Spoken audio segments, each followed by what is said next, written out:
Welcome to a new edition of the Famous Interviews with Joe Dimino. On this episode, we talk with Hypno-Coaching to empower children, teens, and young adults to win in life with Christine Silverstein.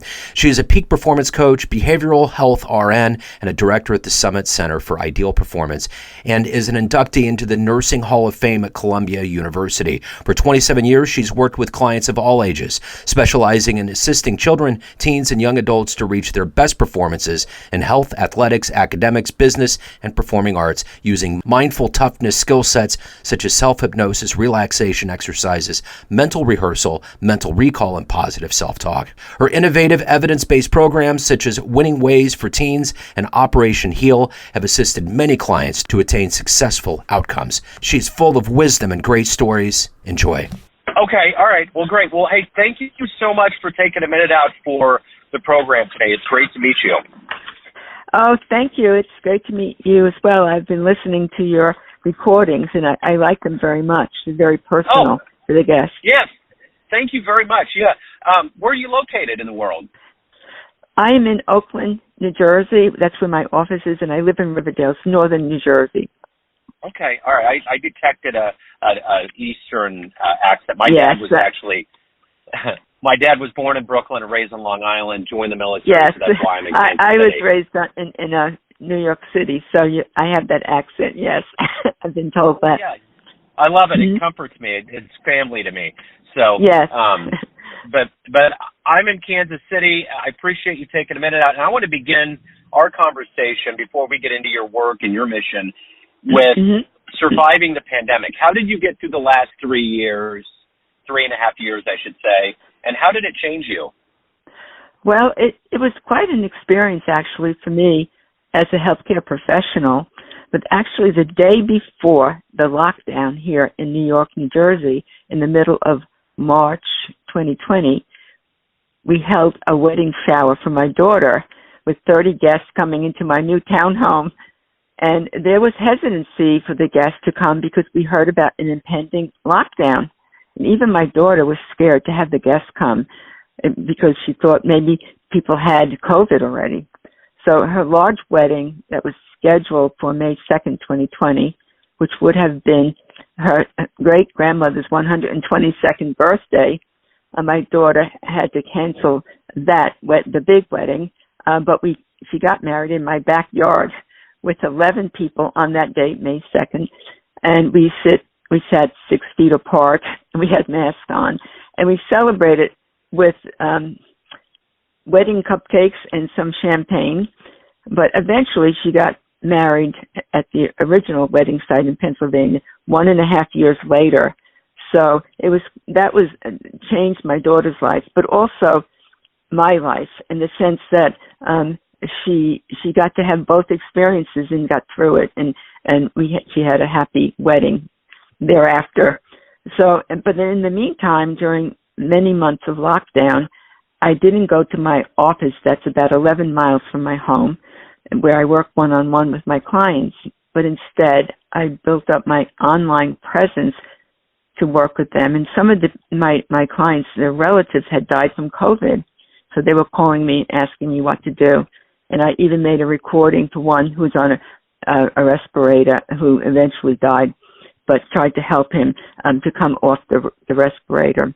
And then watching my colleagues die, because I am a registered nurse, I decided as a historian to follow up on the TV news and the horrendous casualties that were taking place in New York City.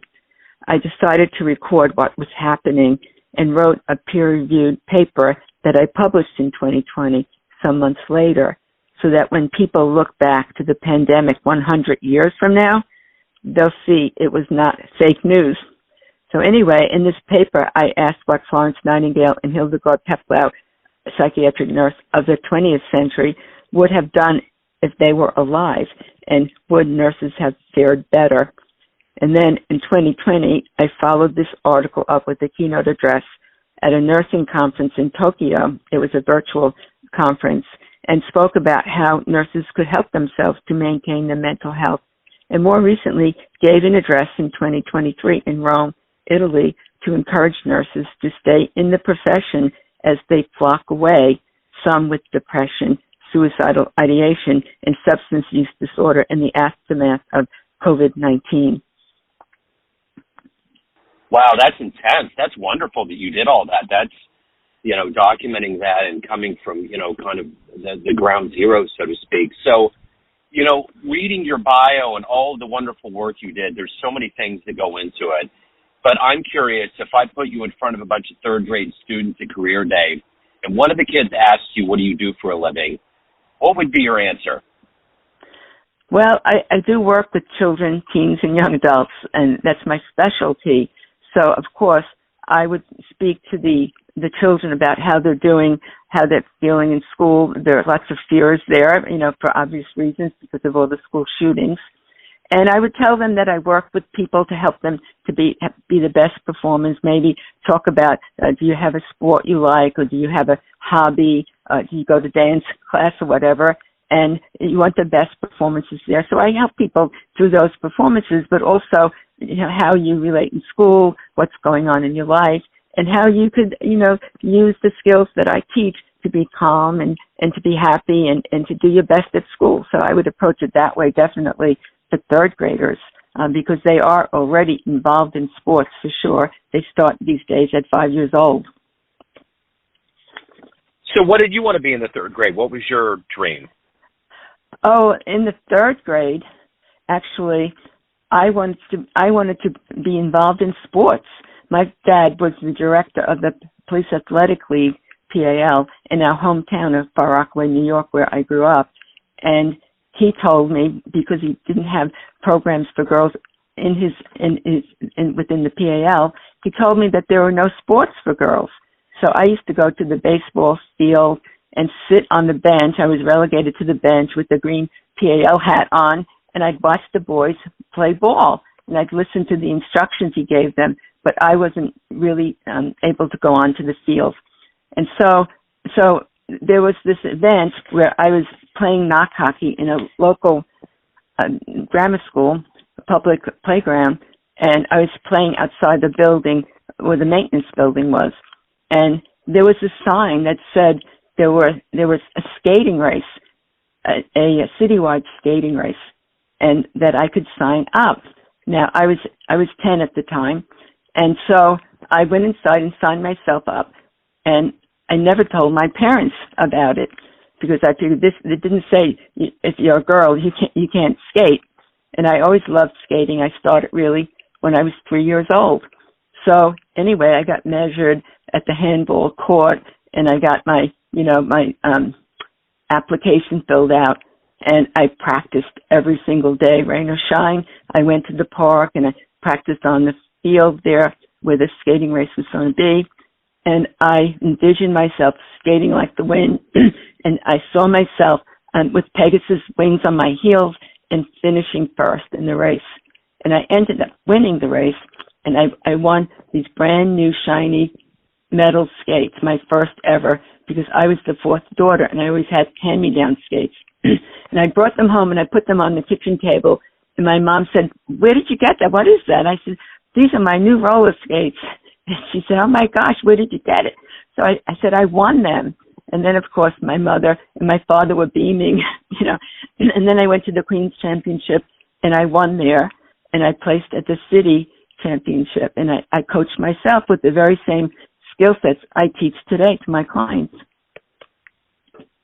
So how specifically were you groomed to get into this line of work of helping people? What was it about growing up that got you into this line of work? Well, I was always relating to people. I cared about people. People would come up to me when I was a young person and said, "What should I do? What should I do in this situation with my teen daughter?" And I'm thinking, why are you asking me? But I always had an answer. And then when I was 15 years old, I was out with my friends, and one of the people in my group had an epileptic seizure in the middle of the street. So we didn't know what to do. We were teenagers, and we thought we should put a stick in his mouth, so he doesn't swallow his tongue. It's something that we had seen on TV. And so right after that, I graduated from high school when I was 16. So I had to plan that fall, what was I going to do? Was I going to college? What would I do with my life? So my mom said to me, well, why don't you become a nurse? When she was 15, she had an inflamed appendicitis, and she almost died in the hospital. So she wanted to become a nurse, but never fulfilled her promise to herself. So she encouraged me, and I applied to nursing school, and I got there for the interview. It's in Brooklyn. Speaking about your dad coming from Brooklyn, it was in Brooklyn. I had to go on the train by myself, and I got lost in the train subway station, and I finally got there, and I had they told us we should wear, high heels, and we should wear a hat and gloves to the interview. And I got to the corner, and it was a snowy day with a lot of slush, and a truck went by, and I got filled with mud, like on my hat, my face, my clothing, my legs, and I didn't know what to do. I went in for my interview, but first I kind of washed off in the sink, in the bathroom there, and then I went in for my interview, and this Catholic nun is interviewing me, saying, "Oh, that's great, you're doing well in the interview." But then she got down to my age. She looked at my age, and she said, "Wait a minute, you have to be 18 to come to this school."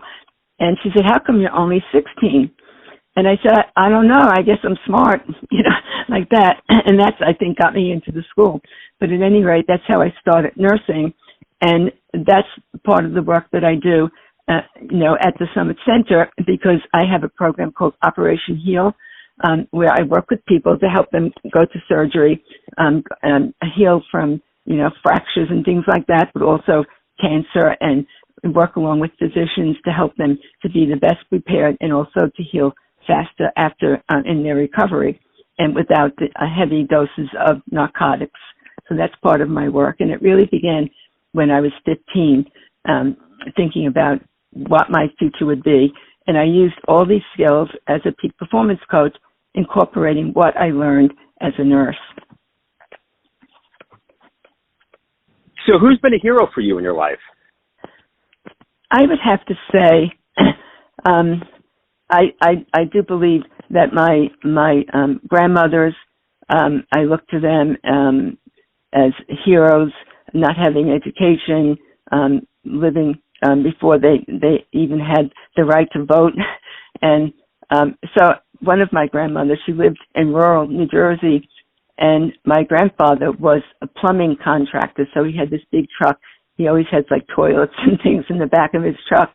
So anyway, my grandmother, she wanted to learn how to drive. And he said, but it's a truck, who drives a truck? But anyway, she learned how to drive the truck. And as the story goes, she packed up all her friends who didn't have cars, and she brought them to vote for the first time. And she already had 2 children at that time. So she's a hero for me, and I'm named after her. I middle name. So if you could meet anybody alive on the planet right now that you find inspirational, who would that be? I think the person that I'm really curious about is Mahatma Gandhi. And the reason for that is because I went to India some years ago, and we were on a tour, and I was so excited to go see the museum. And the person on the tour sitting in back of me, she was a retired teacher, and she kept on saying to the tour guide on the bus, why don't we go out to lunch? I really want to do lunch now, And she was really annoying me because she interrupted the tour guide's little speech that he was giving us about the city. So anyway, we get there, and in the museum, we're walking around and we're seeing, where there was fasting and the history of what was going on when he was really protesting. And this lady is still saying, I want to go to lunch. Can't we do lunch now? And I'm thinking, oh my goodness, this is an American in this museum. I was kind of embarrassed for her, because we're talking about how he was fasting.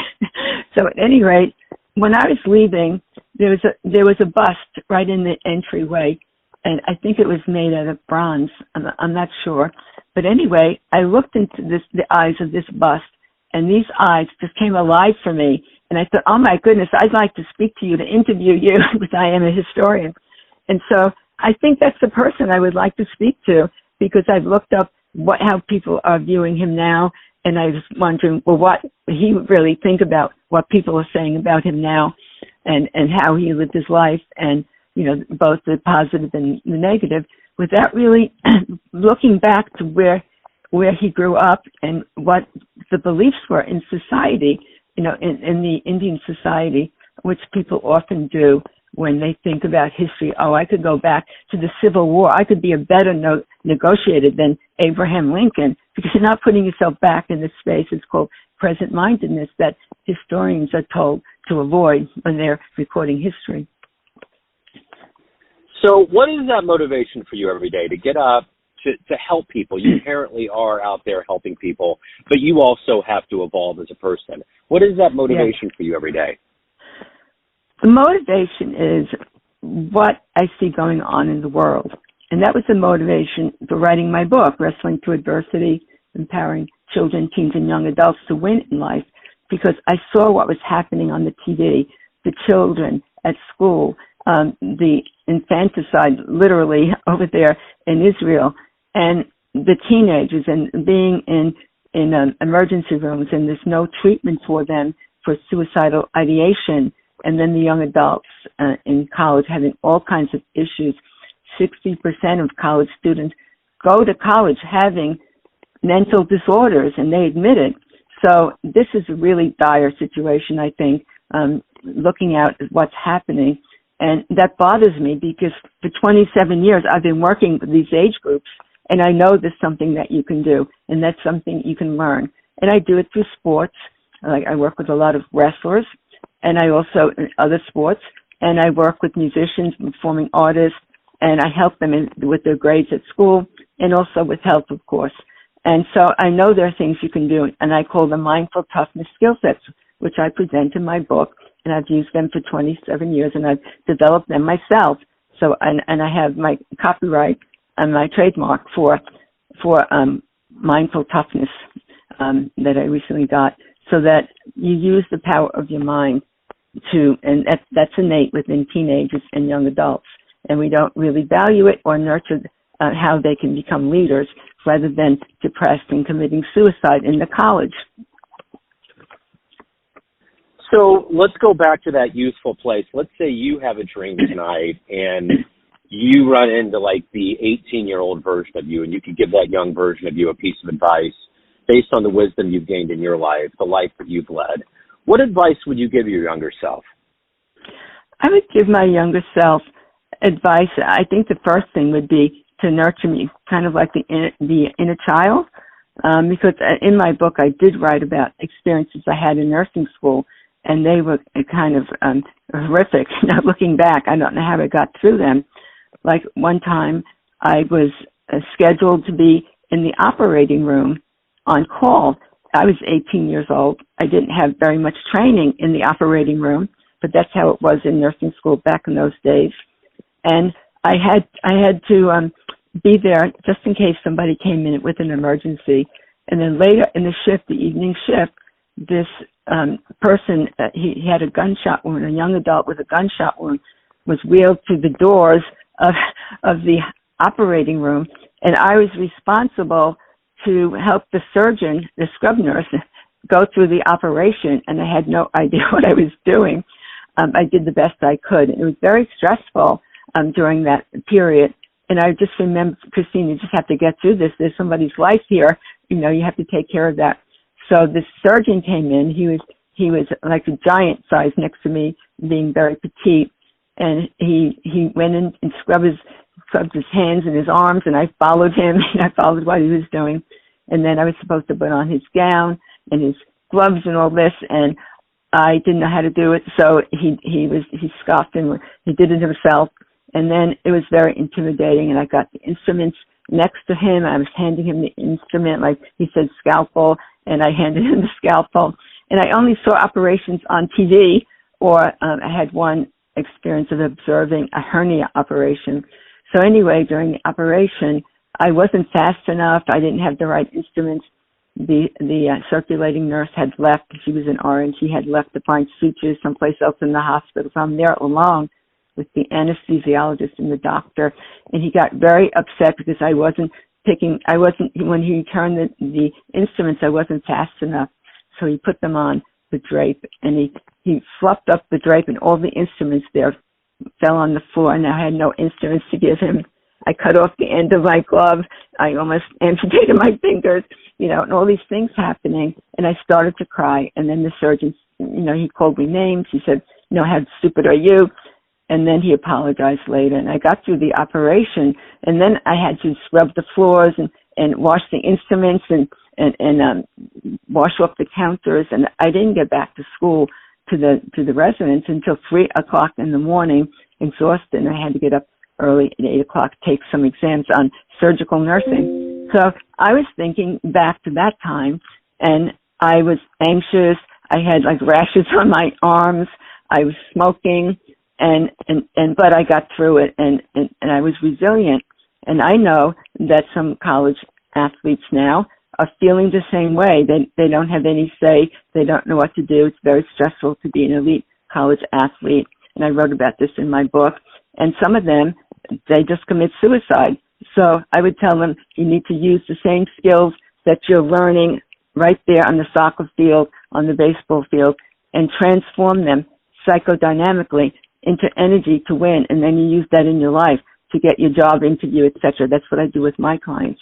So it's all worth it at the end if you learn what to do, rather than feeling depressed, feeling anxious when we're not teaching our teens and young adults what they have to do to navigate life and to be resilient and to have a career in the future.